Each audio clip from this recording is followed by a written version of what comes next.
De Berthier, ben oui. C'est le député de Berthier en principal. Monsieur le Président, en 2009, Claude Béchard annonçait un financement annuel de 600 millions à la financière agricole du Québec. Depuis, tous les ministres de l'Agriculture ont maintenu ce montant.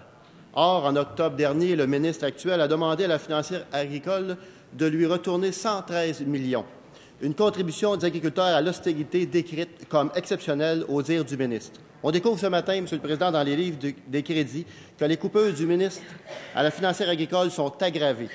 Cette année, c'est une coupure de 151 millions. L'an passé, le ministre a expliqué ces coupures en déclarant que 2014 avait été une année exceptionnelle. Constater, Monsieur le Président, c'est une chose. Deviner, c'en est une autre. Le ministre joue à la loterie avec l'agriculture. Rien ne justifie de sacrifier l'agriculture sur l'autel de l'austérité toxique libérale, Monsieur le Président. Cette année, quelle raison donne le ministre pour justifier une coupure de 151 millions de dollars? Monsieur le ministre de l'Agriculture. Oui, Monsieur le Président, dans le cadre de l'atteinte du déficit zéro, tous les ministères du gouvernement sont mis à contribution. Le ministère de l'Agriculture est un ministère important, doté d'une enveloppe de près de 1 milliard de dollars. Le ministère a été mis à contribution pour 113 millions de dollars l'an passé. Les agriculteurs l'ont fait avec générosité et avec humilité. Cette année, ils sont mis à contribution pour 150 millions de dollars, soit 37 millions de plus. Compte tenu des prix obtenus sur les marchés l'an passé, la financière agricole n'a pas été dans l'obligation de couper aucun paiement à aucun producteur agricole. Si la situation s'avère la même cette année, les budgets qui sont mis à la disposition de la financière agricole lui permettra de rencontrer toutes ses obligations et nous contribuerons encore une fois à l'assainissement des finances publiques du gouvernement du Québec. Merci, Monsieur le Président. Première complémentaire, Monsieur le député de Berthier. Monsieur le Président, c'est sidérant. J'invite le ministre à changer de carrière, car c'est remarquable. C'est remarquable de pouvoir prédire la météo, de pouvoir prédire l'évolution des marchés, Monsieur le Président. S'il vous plaît, arrêtez de vous interpeller l'un et l'autre. Monsieur le député, veuillez continuer. Merci, Monsieur le Président. Le ministre est tellement certain que l'année sera exceptionnelle qu'il coupe 151 millions dans le budget de la financière. Le ministre peut-il faire preuve de plus de réalisme et rétablir le budget de la financière agricole à 600 millions, comme tous ses prédécesseurs l'ont maintenu, Monsieur le Président? Monsieur le ministre de l'Agriculture.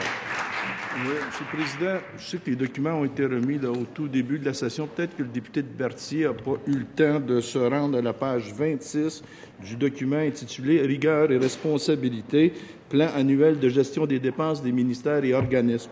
Il retrouvera à cette page que la contribution additionnelle demandée par le Conseil du Trésor est de 37 561 300 $.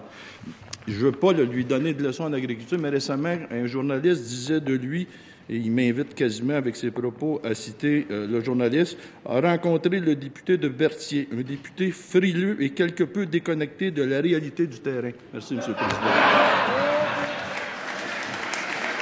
Deuxième complémentaire, Monsieur le député de Berthier.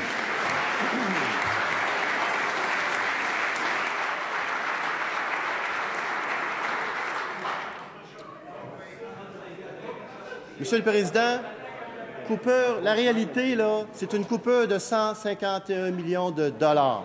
Le ministre joue à la loterie. Le ministre s'était basé sur des faits pour la coupure de l'an passé. Cette année, il joue à la loterie. Il tente de deviner quel sera l'état du marché, quelle sera la météo au Québec en 2015. Alors, Monsieur le Président, j'invite le ministre à faire preuve de leadership et à défendre le monde agricole et à s'assurer que le gouvernement remette les sommes dans le financière agricole. Bravo. Monsieur le ministre de l'Agriculture. Oui, Monsieur le Président, comme vous le savez, la dernière fois que la financière agricole a fait un déficit, et je m'en excuse auprès de notre doyen, c'était sous le gouvernement du Parti québécois. Le président du Conseil du Trésor va s'en souvenir. Avec le gouvernement du Parti libéral, non seulement nous avons mieux géré, mais nous avons dégagé des surplus en respectant nos engagements avec les producteurs. Ce que nous comptons faire cette année, c'est de respecter tous nos engagements envers les agriculteurs, y compris la relève agricole du Québec. Merci, Monsieur le Président.